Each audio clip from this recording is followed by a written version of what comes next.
Voilà. Je vous demande de décélérer vous aussi. Il faut une désescalade. Vous devez vous rendre compte que vous nous aimiez ou pas, c'est créer un précédent incroyable que de frapper un des partis d'opposition, mais en tout cas assez singulier et assez remarqué, pour qu'on lui vaille un traitement pareil. 10 perquisitions, 3 sièges fouillés, du matériel emmené, tous nos calendriers, tous nos calepins, toutes nos photos, tous nos fichiers. Est-ce que ça ne vous paraît pas totalement disproportionné? Et une femme qui est directrice d'une entreprise de communication qui réussit une campagne brillantissime que tout le monde observe, retenue pendant des heures, perquisitionnée à domicile, perquisitionnée à son local. Et encore, je ne vous raconte pas tout parce que nous n'en avons pas fini avec les auditions.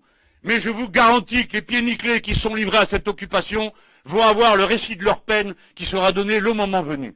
Ne croyez pas une seule seconde, que l'un d'entre nous baissera les yeux. Nous ne sommes pas des voyous, nous sommes des militants politiques. Alors bien sûr, on peut être excessif. Et il peut arriver qu'on commette ici, là, une erreur ou une autre. J'en profite pour dire combien je suis désolé de cette histoire avec je ne sais quel journaliste. Je croyais qu'elle se moquait de moi parce qu'elle avait pris un accent marseillais et que je suis élu de Marseille. Et je lui ai répondu en imitant l'accent. J'ignorais qu'elle l'était elle-même et que c'est son accent. Ce qui nous vaut séance tenante, toutes sortes d'enquêtes sur les accents et même une proposition de loi contre la glottophobie. J'ai amélioré mon vocabulaire d'un mot, vous voyez que tout le monde peut apprendre. Enfin, tout ça est ridicule. Il faut maintenant faire baisser le niveau de violence qui existe dans cette affaire. Mais nous ne céderons pas. Et je dis à M. Macron, qui hier a répondu que la justice était indépendante. Je suis obligé de lui dire que l'usage qu'il en fait ne le prouve pas, parce que tous les responsables politiques savent qu'un procureur qui agit dans le cadre d'une enquête préliminaire n'est pas un procureur indépendant. Ce n'est pas vrai. Ce n'est pas une enquête judiciaire décidée par un magistrat du siège qui donne un ordre à un magistrat parquetier pour aller faire telle ou telle démarche. Ce n'est pas vrai. Donc c'est bien un ordre politique qui a été donné puisqu'il savait que cette intervention aurait lieu.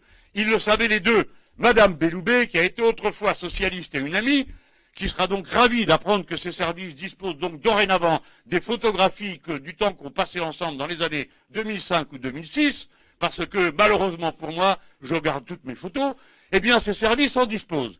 Mais enfin, elle doit elle-même se rendre compte de l'absurdité de procéder pareil, et qu'elle n'aille pas prendre cet air qu'elle se donne, de n'avoir rien à voir avec rien, de n'être au courant de rien. On ne mobilise pas 100 agents de la police judiciaire ou je ne sais combien, sans qu'elle le sache et sans qu'elle l'ait décidé et autorisé. Ce n'est pas vrai. Par conséquent, M. Macron a lancé une offensive politique. Pourquoi l'a-t-il fait? Parce qu'après l'affaire Benalla, ils avaient monté un grand plan de com. Après avoir embrassé les passants dans la rue à Saint-Martin pour manifester sa réconciliation avec la France profonde, il y avait le remaniement. Pacatrin, ça dure 15 jours. Et puis le remaniement étant fait, il y aurait le soir le discours du grand chef à la télévision. Et comme il y aurait eu des perquisitions le matin, on aurait appris que non seulement lui va très bien, que son remaniement est fait, que tout ça est magnifique et magique, mais que son principal opposant a été perquisitionné, entendu par la justice dans des conditions que rien que l'énoncé de ce dont nous sommes soupçonnés est en bain de boue.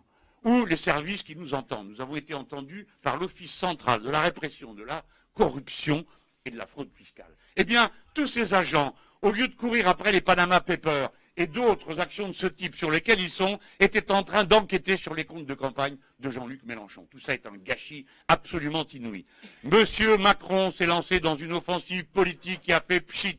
Tout s'est écroulé et il est ridicule. Son remaniement est un replâtrage sans consistance. Le fait d'avoir nommé une ancienne directrice de la communication de Danone, entreprise pour laquelle il a toutes les raisons d'avoir beaucoup de reconnaissance compte tenu de sa carrière, tout ça est un signe de plus qui montre que la Macronie est entrée en agonie et qu'elle nous fait payer à nous cette agonie politique. Voilà ce qu'elle est en train de faire. Quant à mes dénonciateurs, Madame Dumontel, elle fait l'objet d'une demande de levée d'immunité parlementaire, non pas de moi, mais des organisations antiracistes qui lui reprochent un manuel dans lequel elle expliquait de quelle manière s'en prendre à des personnes qui ne lui conviennent pas. Et cette dame avait dit elle-même que c'était une plaisanterie, je ne cesserai de vous le rappeler. Voilà pour celle-là. Quant à M. de Chalbron, cet être vil et dégénéré, qui fait de la dénonciation en cachette, Il devait être sur le plateau avec Adrien Quatennens. Il tenait l'occasion de sa vie d'avoir la lumière sur lui et de montrer rayonnant la force de ses arguments. Il s'est dégonflé comme la baudruche qu'il est. Et il a voulu d'abord parler en demandant, en suppliant, les larmes aux yeux, M. Adrien Quatennens, de bien vouloir parler avant lui pour qu'il puisse répondre et ne pas être écrasé ensuite. Voilà quels sont les gens qui m'attaquent. Et voilà quelles sont les personnes qui sont instrumentalisées. Si ce M. Chalvron a quoi que ce soit dans le crâne à part de la méchanceté, eh bien, il devrait accepter un débat contradictoire. Par exemple, avec la mandataire financière. D'accord, c'est une femme, mais c'est une militante politique, M. de Chalvron. Et une militante politique d'une exceptionnelle force et intelligence, Madame Marie-Pierre Oprandi, qui est ma mandataire financière depuis que je fais des campagnes tout seul.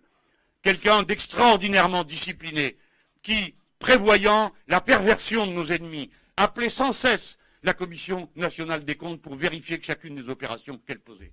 Qui commandait à la campagne?